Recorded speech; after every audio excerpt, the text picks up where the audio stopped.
Пред да започнете со решавање на задачи со вертикален истрел и слободно паѓање, потребно е да се запознаеме со малку теорија. Вертикалниот истрел и слободното паѓање се два конкретни примери на рамномерно забрзано праволиниско движење. Тоа значи дека во пресметките може да се користат истите формули, односно закони.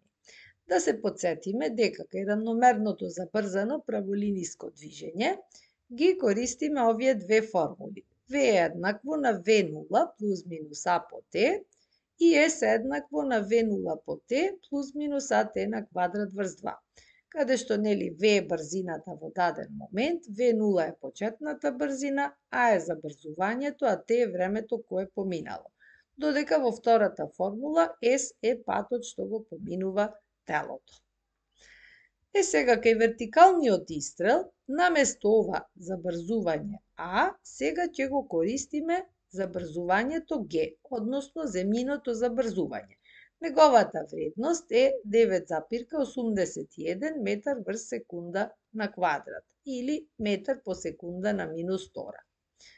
Ова земјино забрзување секогаш е насочено кон површината на земјата, да речеме, односно кон центарот на земјата. Всушност, тежината на телата зависи од земјиното забрзување и масата на телото. Значи, Г е еднакво на М по Г, каде што Г е тежина на телото, М е неговата или М неговата маса, а Г е земјиното забрзување. Сега да разгледаме што е тоа вертикален истрел. Постојат два случаи на вертикален истрел. Првиот го викаме вертикален истрел нагоре, додека вториот се вика вертикален истрел надолу. Значи, што забележуваме сега на оваа слика? Телото кое се наоѓа на површината на земјата е исфрлено вертикално нагоре со некоја почетна брзина V0. Тоа ќе се движи и ќе стигне до оваа највисока точка или ќе го помине овој пат, кој може да го наречеме S-max или најголемиот пат што ќе го постигне телото, што ќе го помине телото исфрлено со почетна брзина V0. Значи, овде исто е ставено Г, прикажано, и викаме Г е секогаш насочено кон земјата. Сега формулите што ги користиме за пресметување на брзината и патот се следните. V еднакво на V0 минус Г по Т. Значи, зошто овде сега ставаме минус Г по Т? Бидејќи земјиното забрзување е во спротивна насока од движењето на телото и тоа всушност ја намалува брзината. Патот го пресметуваме со формулата S еднакво на V0 по Т минус Г по Т на квадрат врз 2 и овде исто ставаме минус од истата причина. Кај вертикалниот истрел, викаме телото се движи вертикално нагоре и поради земјиното забрзување во еден момент ќе се искачи на највисоката точка и во тој момент неговата брзина е 0. Значи, телото започнува да се движи од овде и во оваа точка, кога ќе ја достигне најголемата точка или кога ќе го помине ова S-max, има брзина 0. Ако сакаме да видиме, односно да пресметаме која е максималната висина на која ќе се искачи телото, односно колкав е максималниот пат што ќе го помине, ќе тргнеме од формулата за брзина. Значи, V еднакво на V0 минус Г по Т. Ако овде ставиме за V еднакво на 0, 0 еднакво на V0 минус Г по Т, односно V0 еднакво на Г по Т. Оваа вредност сега за V0 ќе ја замениме во формулата за патот.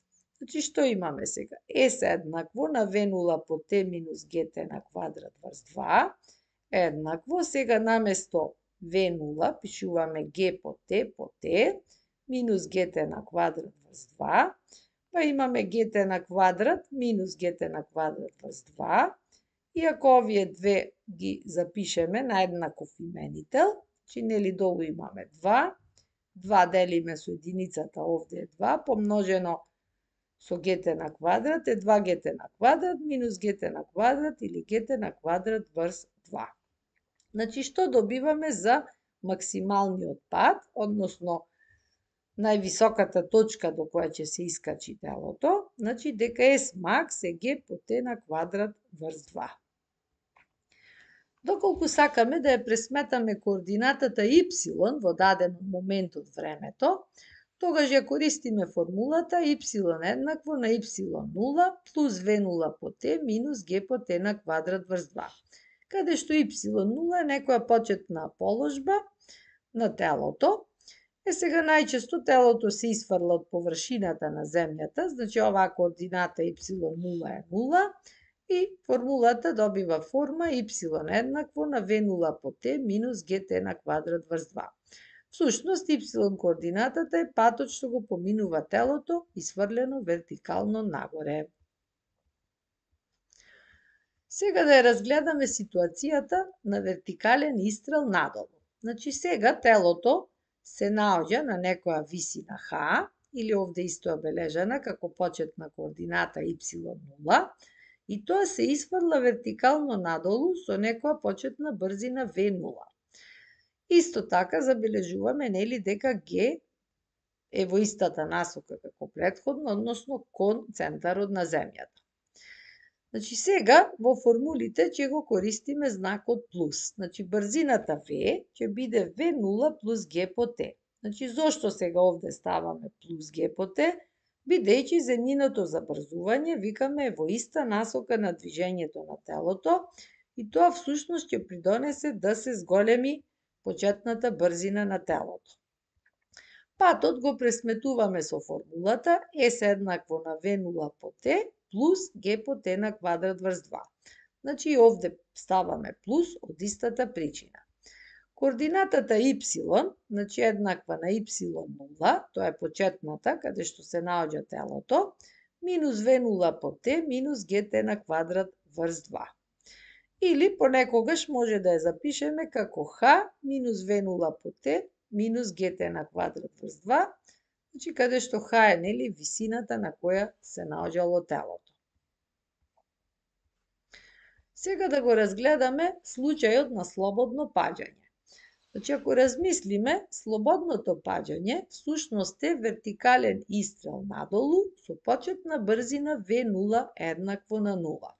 Значи, што имаме овде? Телото се наоѓа на одредена висина h, или викаме има почетна координата y0 и се пушта слободно да падне.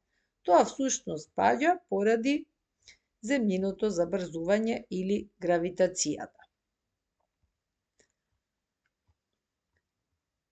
Кај слободното паѓање ќе ги користиме следните формули. Брзината ќе ја пресметуваме со v еднакво на g по t. Патот со s еднакво на g по t на квадрат врз 2. Координатата y ќе биде y еднакво на y0 минус g по t на квадрат врз 2. Или може да запишеме нели h минус g по t на квадрат врз 2. Сега сакаме да ја пресметаме брзината на тело кое слободно паѓа од висина h во моментот кога ќе удри на површината на земјата. Значи, бидејќи патот што ќе го помине телото е s еднакво на g по t на квадрат врз 2, односно патот всушност е нели висината на која се наоѓало телото пред да падне, па може да напишеме дека h еднакво на g по t на квадрат врз 2. Сега од оваа формула ќе го изразиме t. Значи овде имаме 2 по h еднакво g по t на квадрат, само t на квадрат е 2h врз g, односно за t добиваме дека е корен од 2h врз g. Сега оваа формула за t ќе ја замениме во формулата за брзината.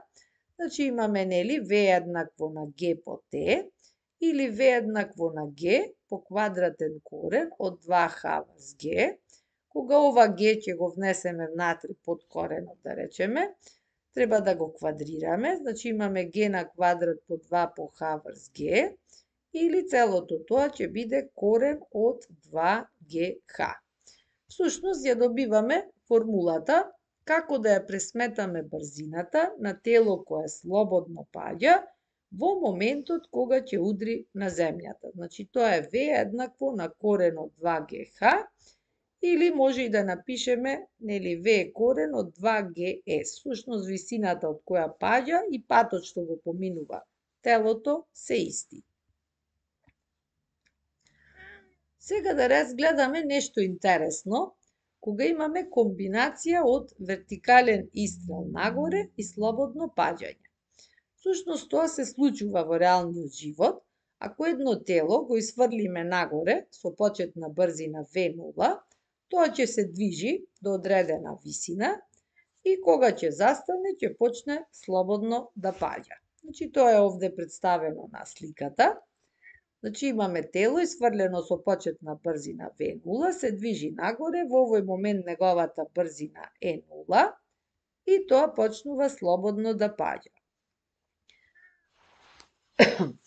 Доколку некое тело е изфрлено вертикално нагоре со почетна брзина V0, времето кое е потребно телото да се искачи до највисоката точка е еднакво со времето за кое телото ќе падне од највисоката точка на површината на земјата.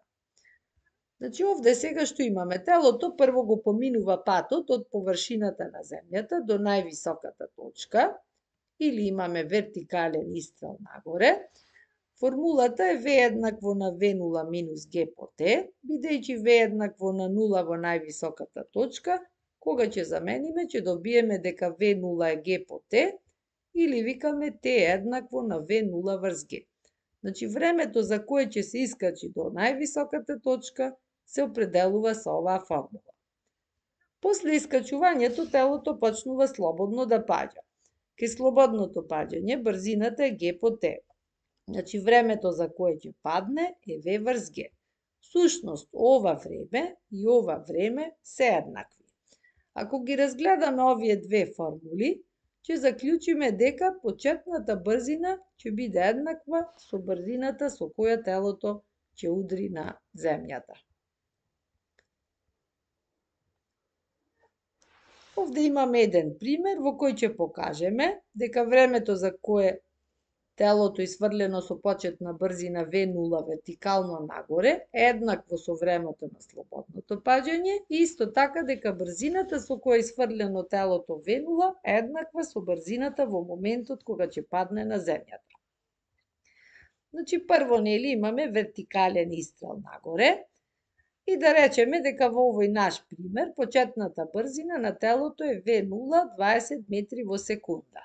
Значи сакаме да покажеме дека времето за кое ќе се искачи до највисоката точка или T1 е еднакво со времето за кое ќе падне од највисоката точка до површината на земјата, а исто така и дека брзината во моментот на паѓањето е еднаква со почетната брзина. Кај вертикалниот истрел нагоре ја имаме формулата, нели, V еднакво на V0 минус G по T, V еднакво на 0 во највисоката точка, кога ќе замениме, нели, добиваме дека T еднакво на V0 врз G, или ако пресметаме, има 20 врз 9,81, 2,0387 секунди. Значи, тоа е времето за кое ова тело, изфрлено со почетна брзина V0, ќе се искачи до највисоката точка. Сега да го пресметаме патот. S максимум еднаков на G по T на квадрат врз 2, или ако ги замениме вредностите сега за G и за времето, ќе добиеме дека патот изнесува 20,3866. Сега да видиме што се случува со слободното паѓање од висина 20,3866 метри. Кај слободното паѓање V еднакво на G по T, и ако го пресметаме времето, T еднакво на V врз G, но бидејќи ја немаме сега брзината, прво да ја пресметаме брзината, значи нели брзината ја пресметувавме со формулата корен од 2GH или корен од 2GS, значи или S max, значи тоа е патот всушност што го поминува телото при слободното паѓање. Кога ќе ги замениме тие вредности, значи имаме 2 по 9,87 по 20,3866, или добиваме 19,999 метри во секунда или приближно 20 метри во секунда.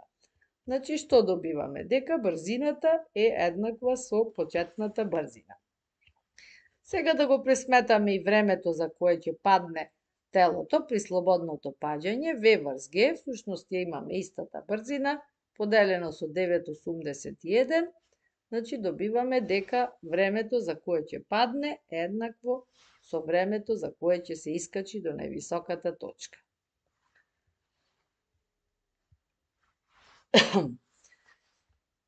Сега вака на овој лист се прикажани сите формули што ни се потребни кога ќе ги решаваме задачите со вертикален истрел, нагоре или надолу, и слободно паѓање. И сега вака се прикажани паралелно за да направиме една споредба и кога ќе ги решавате задачите, мој совет е овој лист да го имате пред себе. Значи, првата ситуација е вертикален истрел нагоре, нели, значи телото го изфрламе вертикално нагоре со почетна брзина V0 и S max беше највисоката точка до која ќе се искачи. Втората ситуација е вертикален истрел надолу, значи телото изфрлено од некоја висина кон површината на земјата со некоја почетна брзина V0. И третата ситуација е слободно паѓање. Значи, тоа се наоѓа на одредена висина и слободно паѓа. Сега да ги разгледаме формулите за брзината. Значи, кај вертикален истрел нагоре, формулата за брзината е V еднакво на V0 минус G по T. Кај вертикалниот истрел надолу, V еднакво на V0 плюс G по T, додека ако овде во оваа ситуација V0 го замените со 0, ќе ја добиете формулата за слободно паѓање.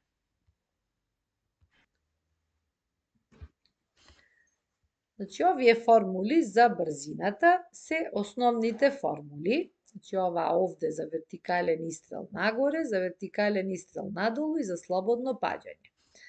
И сега овде забележувате има уште 3 формули за пресметување на брзината, кои може да ги користиме во ситуации кога ни е познат патот, а не ни е познато времето. Значи, овде имаме V на квадрат еднакво на V0 на квадрат минус 2 по G по S. Кај вертикалниот истрел надолу имаме V на квадрат еднакво на V0 на квадрат плюс 2 по G по S, додека кај слободното паѓање имаме V на квадрат еднакво на 2 по G по S, или ова е истата формула која видовме предходно, дека V е еднакво на квадратен корен од 2 по G по H или 2 по G по S. Како го пресметуваме патот? Значи, кај вертикален истрел нагоре, S е V0 по T минус GT на квадрат врз 2, кај вертикален истрел надолу е V0T плюс GT на квадрат врз 2, кај слободното паѓање е само GT на квадрат врз 2. Координатата y, значи исто, кај вертикалниот истрел нагоре имаме y0 плюс патот, или плюс V0T минус GT на квадрат врз 2. Овде имаме y0 минус V0T минус GT на квадрат врз 2. Додека кај слободното паѓање имаме y0 минус GT на квадрат врз 2. Или овде викаме, ако го изфрлиме телото од површината на земјата, значи y0 е 0, формулата ќе биде V0T минус GT на квадрат врз 2. Или овде викаме, ако телото се наоѓало на висина H, значи формулата е H минус V0T минус GT на квадрат врз 2. Значи, овие две формули се исти. Дали ќе напишеме y0 или H е се едно. Исто и во третата ситуација. Значи, дали овде ќе стои y0 или H, се едно. Сега што имаме овде, кај вертикалниот истрел нагоре, имаме една формула за пресметување на максималниот пат, или викаме растојанието што ќе го помине телото до највисоката точка, или го пресметуваме со GT на квадрат врз 2, или понекогаш, ако не ни е познато времето, може да го пресметаме преку почетната брзина, или викаме S max е V0 на квадрат врз 2G.